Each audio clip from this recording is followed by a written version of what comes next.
Capítulo 3, Dimensão geográfica, a terra de Israel e a diáspora. Nos primórdios do cristianismo, os judeus fecharam-se em duas localidades bastante diferentes, a terra de Israel e a diáspora, ou dispersão, compreendendo todas as terras fora de Israel. Essa geografia judaica básica é crucial para a compreensão de aspectos importantes da história da igreja primitiva, os quais serão aprofundados nos capítulos 9 e 10. A diáspora. Para compreender a geografia do povo judaico no período que ora nos interessa, será preciso retroceder ao exílio babilônico, 587-538 a.C.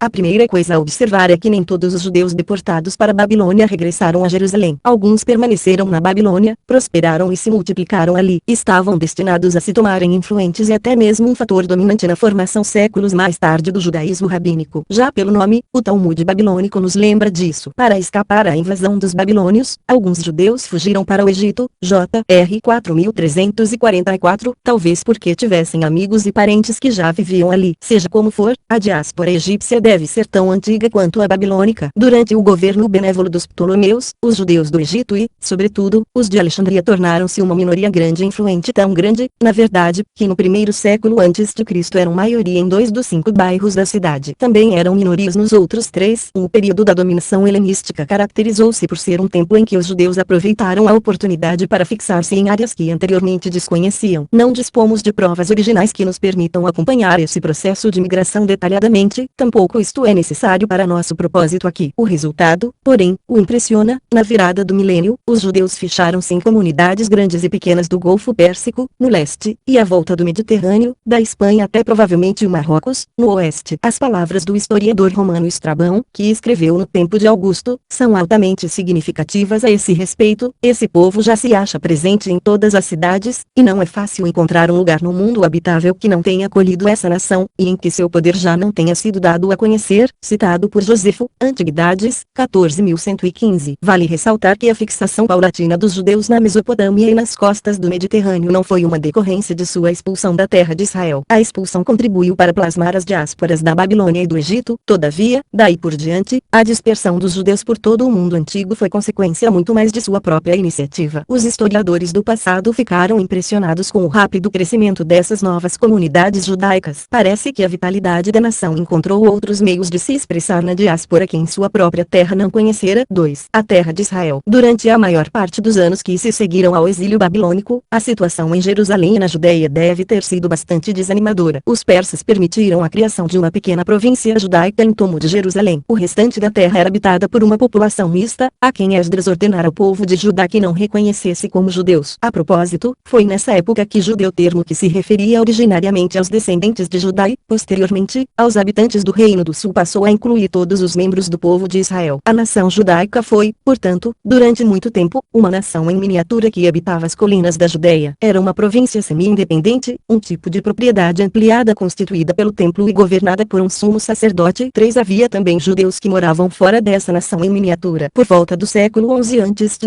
eles eram provavelmente maioria na Galileia, mas não pertenciam à entidade política judia. Os asmoneus ampliaram o território de Judá em todas as direções. Conquistaram os idumeus ao sul e forçaram-nos a se converter ao judaísmo. Em seguida, estenderam seu domínio sobre as áreas costeiras ao oeste e ao norte de Jerusalém. No norte, conquistaram a Samaria e a Galileia, a partir de 104 a.C., e parte do território transjordaniano. O Novo Testamento, NT, menciona também 2 centros de população judaica, a Judeia, incluindo Jerusalém, e a Galileia. Entre uma e outra estava a Samaria. Desde a destruição, pelos asmoneus, da cidade de Siquém e do templo dos samaritanos no Monte Gerizim, 128 a.C., o relacionamento entre judeus e samaritanos foi marcado por mútua hostilidade e desconfiança. Jó 4:9. Quando os habitantes da Galileia dirigiam-se a Jerusalém para as festas, costumavam evitar as estradas que passavam pela Samaria. Porém, Jó 4:4. Procuravam, em vez disso, a rota leste do Jordão, MC 10:1, atravessando de novo o rio nas proximidades de Jericó, LC 19:1, e dali subiam para Jerusalém, LC 19:28, MC 10:32-34. Jesus seguiu por esse caminho em sua última visita a Jerusalém. A Galileia era, no que se refere à agricultura, a região mais fértil de Israel. 4. Eis por toda a parte a terra é rica de solo e de pastagem, produz enorme variedade de árvores que até mesmo os mais indolentes se veem tentados a se dedicar à agricultura, tantas são as comodidades. De fato, cada centímetro de solo foi cultivado por seus habitantes, não há parte alguma que seja estéril. As cidades, também, acham-se densamente distribuídas, e até até mesmo as aldeias, graças à fertilidade do solo, são tão densamente povoadas que até mesmo a menor delas acolhe não menos que 15.000 habitantes. Josefo, Guerra Judaica, 3:42-43, 5. Essa descrição traz de volta à vida a Galileia dos dias de Jesus, uma terra fértil e agradável pontilhada de vilas de agricultores e artesãos, com aldeias de pescadores à beira das praias do mar da Galileia. Nem todos esses povoados eram judeus, embora os asmoneus tenham recorrido a medidas violentas contra os não-judeus residentes na Galileia durante o período de colonização. Em 104 a.C.,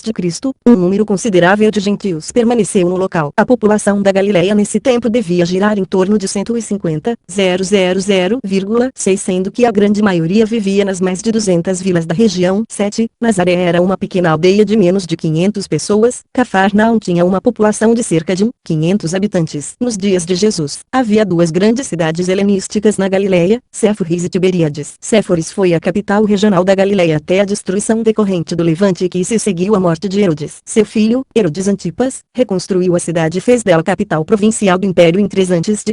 Até os dias de Trajano, 117 d.C., a maior parte dos residentes de Séforis era constituída de judeus. A cidade fora construída em estilo helenístico, e apenas Jerusalém a ultrapassava em beleza e dimensões, cerca de 10.000 a 15.000 habitantes ao tempo de Jesus. 8. Nazaré ficava apenas 5 quilômetros de Séforis. É bem provável que o jovem Jesus tenha visitado a cidade e se impressionado com a vida daquela metrópole burguesa. 9. É provável também que houvesse artesãos de Nazaré empregados nos projetos de construção de Herodes Antipas. Talvez o carpinteiro José e seu filho estivessem entre eles. Os dizeres e ensinamentos de Jesus revelam sua familiaridade com a vida das grandes cidades, e nisso ele provavelmente não se diferenciava de seu público. Basta ler o que Jesus disse sobre os reis, seu governo e sua vida nos palácios em Lucas 7:25. 14, 31, 32, Mateus 18, 21, 35. 22, 1, 14. 25, 31, 46. Uma das seguidoras de Jesus era Joana, mulher de Cusa, administrador da casa de Herodes Antipas. Joana foi uma das mulheres que viajaram com Jesus pela Galileia e ajudaram em seu sustento. V. LC 8:1-3. 24, 10. Pelo cargo que seu marido ocupava, tudo leva a crer que ela morava em Séforis. Séforis foi capital da Galileia até aproximadamente 20 d.C., quando essa honra foi transferida para a recém-fundada cidade de Tiberíades, cujo nome era uma homenagem ao imperador Tibério. Tiberíades, sob grande influência helênica, logo rivalizou com Séforis em tamanho e importância. Desde esse contexto, vale observar a referência ao Mar da Galileia, ou Quinerete, como o Mar de Tiberíades em João 6:1-21. Na segunda metade do século II d.C., Tiberíades tornou-se o principal centro rabínico de Israel. Na planície de Jezreel e na Transjordânia havia outras 10 cidades helenísticas, as quais haviam sido agrupadas na Liga da Decápole desde os dias de Pompeu, 63 a.C. Os judeus que viviam nas cidades da Decápole mantinham laços comerciais estreitos com seus irmãos na Baixa Galileia. Os judeus residentes na Galileia não se achavam de modo algum isolados do mundo gentil, por sinal, muito próximo deles. Algumas aldeias da Galileia, incluindo Nazaré, situavam-se perto de uma grande rota comercial, a Via Maris, que ligava Tiro a Séforis e desembocava em Tiberíades e Cafarnaum. 12. Uma parte apenas da Galileia não fora influenciada a essa exposição, a região denominada de Alta Galileia, v. Figura 1. Não havia ali cidades helênicas. Além disso, a região era um centro onde fervilhava o nacionalismo judaico extremista. Os zelotes recrutavam alguns de seus líderes e combatentes mais agressivos na Alta Galileia. Outros vinham de Gamla, nas colinas de Golã, que pertenciam ao território de Herodes Filipe desde o ano 4 a.C.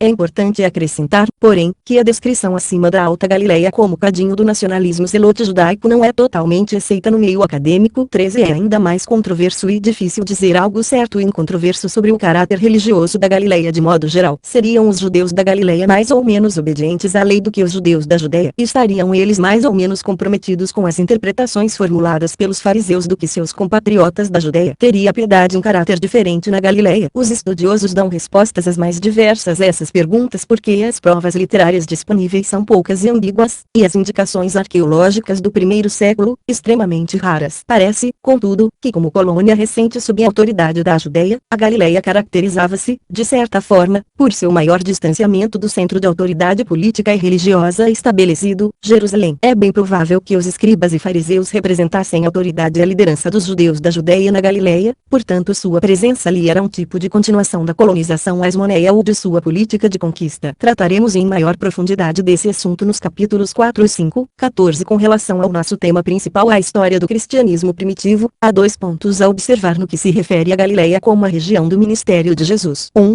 Em primeiro lugar, embora a Galileia fosse, sob inúmeros aspectos, uma região rural, não era de forma alguma desprovida de vida e de cultura urbana. Pode ser anacrônico pensar em termos dessa dicotomia, pelo menos como algo absoluto. Os camponeses daquela época viviam em aldeias e pequenas cidades, e muitos dos cidadãos mais urbanizados de grandes cidades como Séforis e Tiberíades eram proprietários de terras. Isto significa que, quando Paulo e os primeiros missionários levaram o evangelho de Jesus de cidade em cidade durante a diáspora numa época mais tardia, não o estavam transplantando para um mundo totalmente diferente daquele no qual viveram Jesus e seus primeiros discípulos. Era diferente, porém tratava-se de uma diferença de grau, e não de espécie. 2.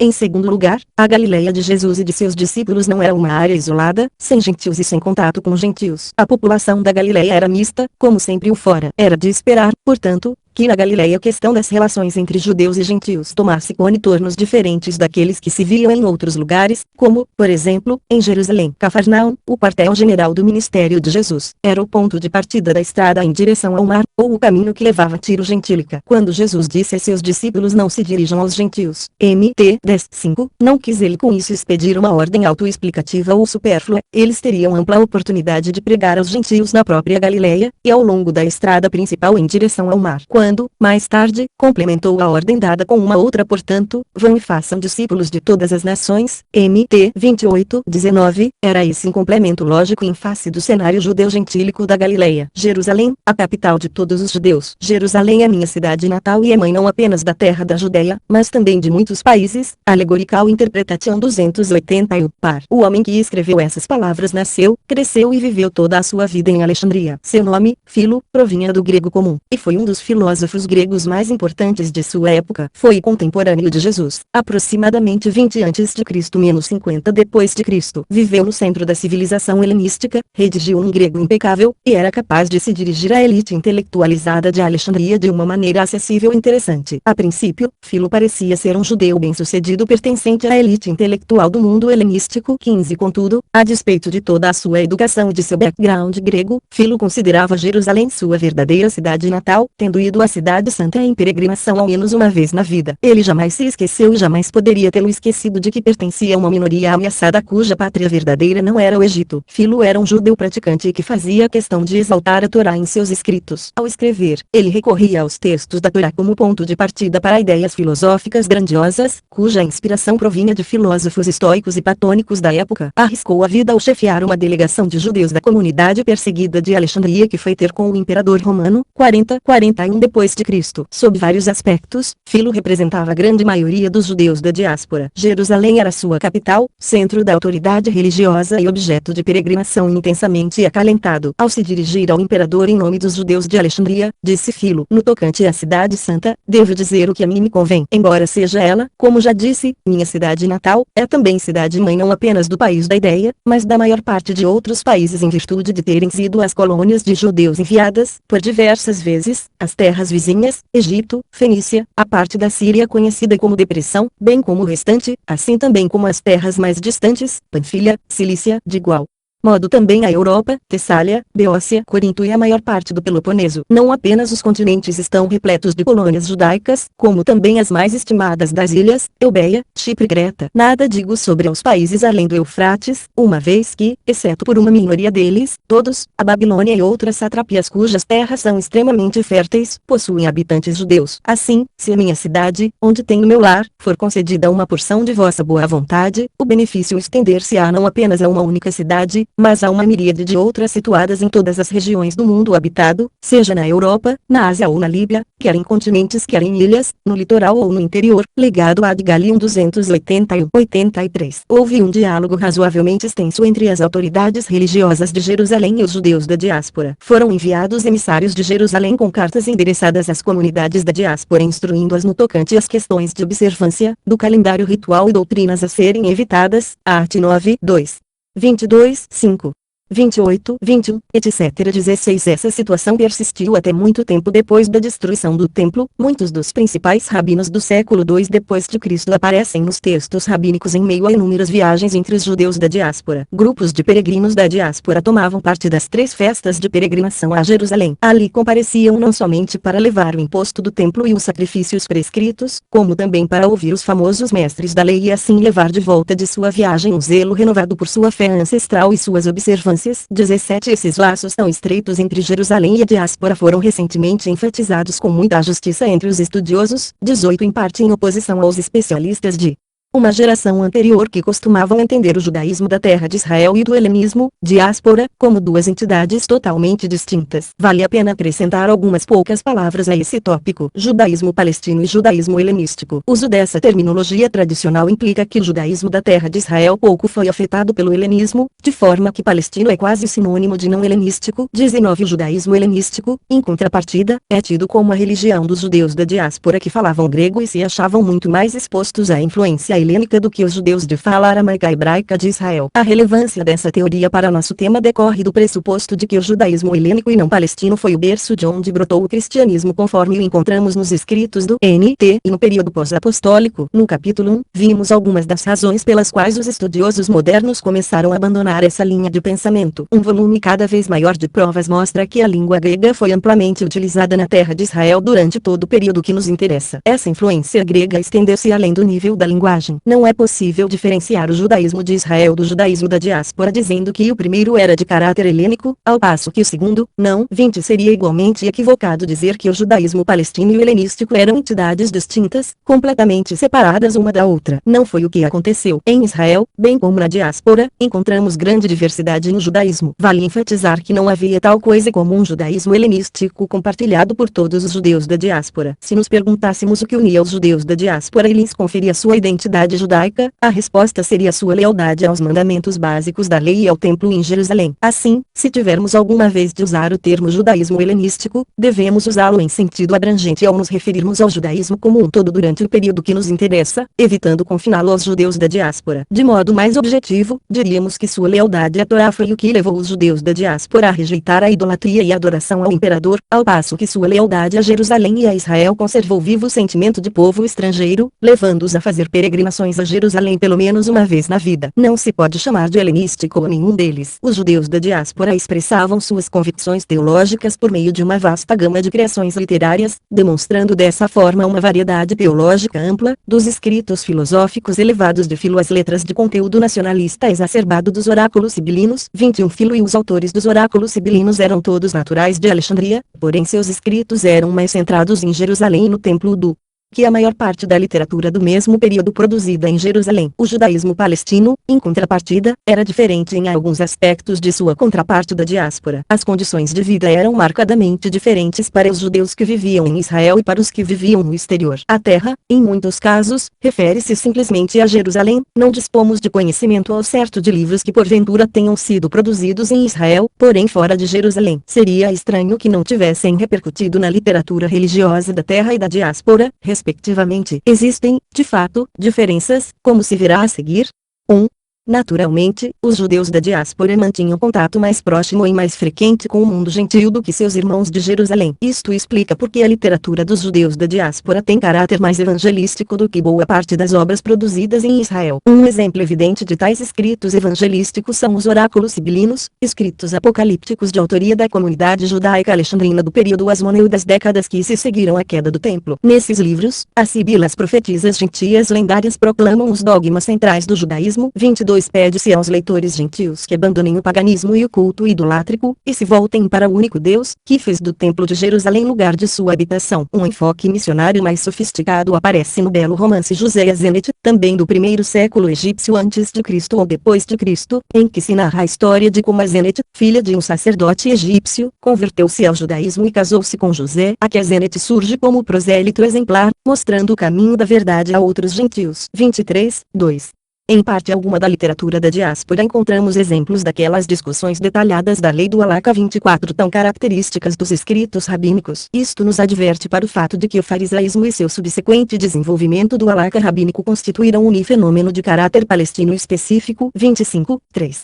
Até onde sabemos, com base nas evidências disponíveis, a comunidade judaica fragmentou-se muito pouco em diferentes seitas religiosas durante a diáspora. A enumeração clássica de Josefo das 4 seitas do judaísmo saduceus, fariseus, essênios e zelotes parece se referir tão somente à terra de Israel, e mesmo ali a participação nessas seitas era praticada por uma minoria da população. Conforme veremos, os saduceus concentravam-se a Israel, sobretudo em Jerusalém. Com relação aos fariseus, um de seus objetivos consistia em manter o padrão de pureza requerido para a função de sacerdote. Tratava-se de algo bastante difícil na terra, na diáspora, teria sido impraticável. O farisaísmo, como movimento, restringia-se provavelmente à terra de Israel. 26 No Egito, havia grupos semelhantes aos essênios, Filos chama de terapeutas. 27 Porém o tipo de essenismo encontrado nos rolos do Mar Morto restringiu-se à terra e, de algum modo, entrou em contato com o centro comunitário de Qumran. Em suma, os judeus da diáspora parecem ter se sentido menos inclinados a formar facções e partidos organizados do que seus irmãos da terra. Eles não eram basicamente fariseus ou essênios, mas simplesmente judeus. O foco supremo da autoridade não era a doutrina de um certo partido, e sim a lei do templo. A lei não era lida e ensinada na sinagoga local todos os sábados, e a situação da comunidade era tal que o foco tinha de se restringir ao básico e ao essencial. Assim, o judaísmo da diáspora pode ter sido menos sectário e extremista do que o judaísmo dos vários partidos de Israel, porém dificilmente menos pluralista. 4.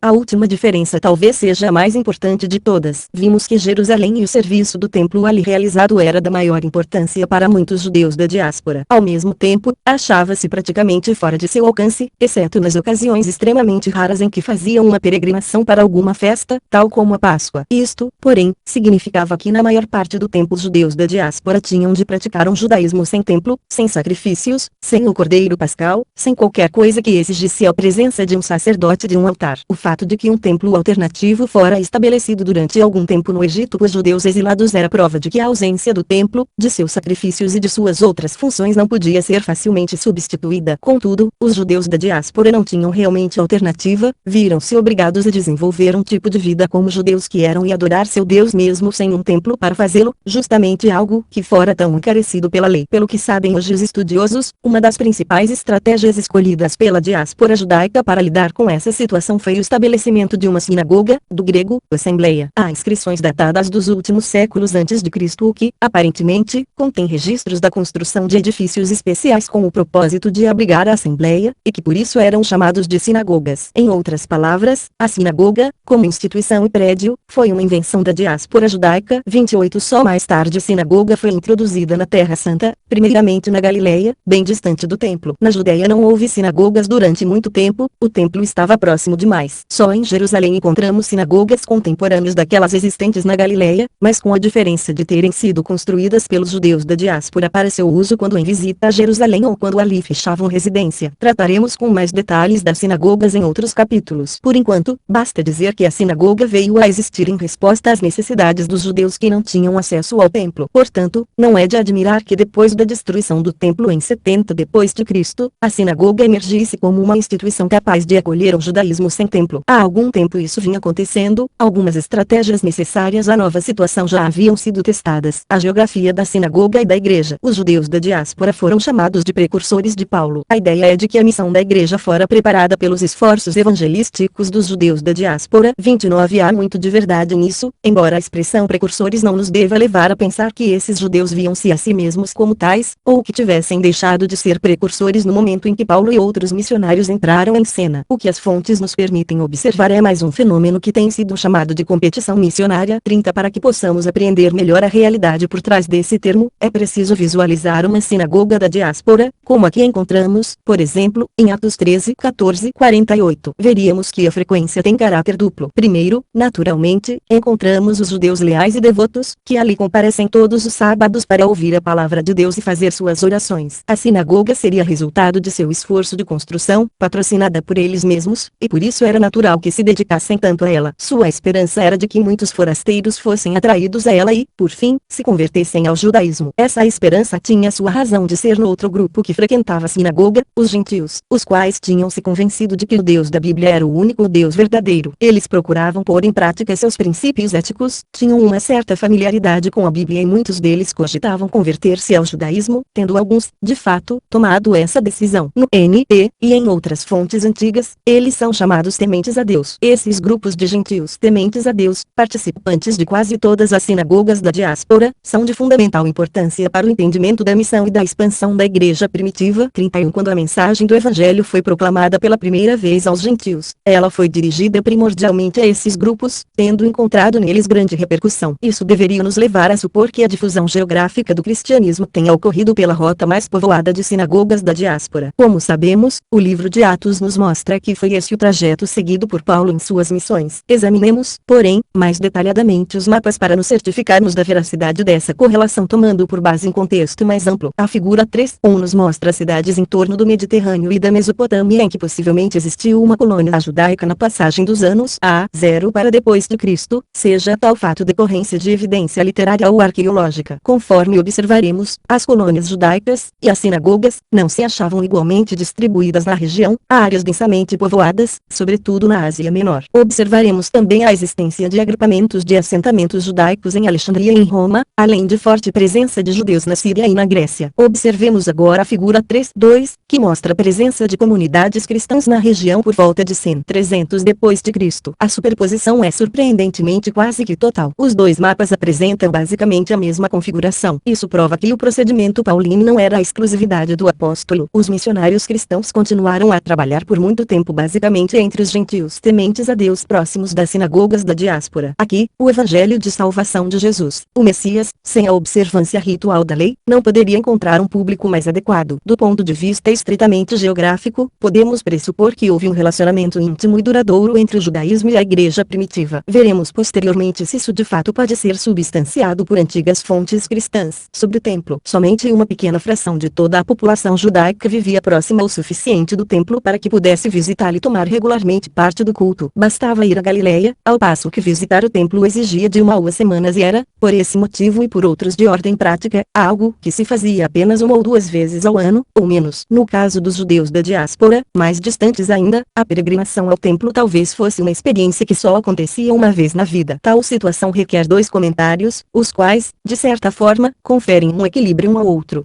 1.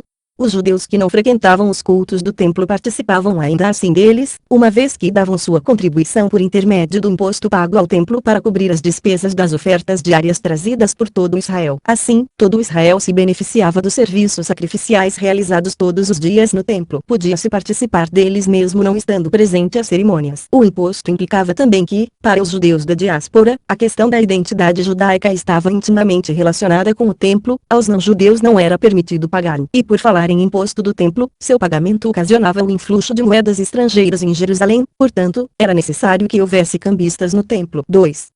Ao mesmo tempo, não há dúvida de que a diáspora judaica proporcionara a mais longa e mais completa formação no que diz respeito à vida dos judeus sem a presença do templo. No momento em que todo o judaísmo se viu forçado a se redefinir em face da ausência do templo, em 70 depois de Cristo, a diáspora possuía sem dúvida alguma recursos teológicos a oferecer nesse processo. Nas fontes rabínicas, tal fato se apresenta de modo quase que imperceptível, exceto por um detalhe: a contribuição dos sábios babilônicos e de imigrantes babilônios é plenamente reconhecida. O canal Livro Falado tem o propósito de oferecer boa literatura em forma de áudio aos deficientes visuais. Ajude este projeto se inscrevendo no canal, curtindo o vídeo e compartilhando com os seus amigos. Caso esteja gostando do livro, você pode adquiri-lo pelo link na descrição. Comprando pelo nosso link você ajuda o canal com uma pequena comissão sem que nada seja acrescentado ao valor da sua compra. Muito obrigado e nos vemos no próximo capítulo.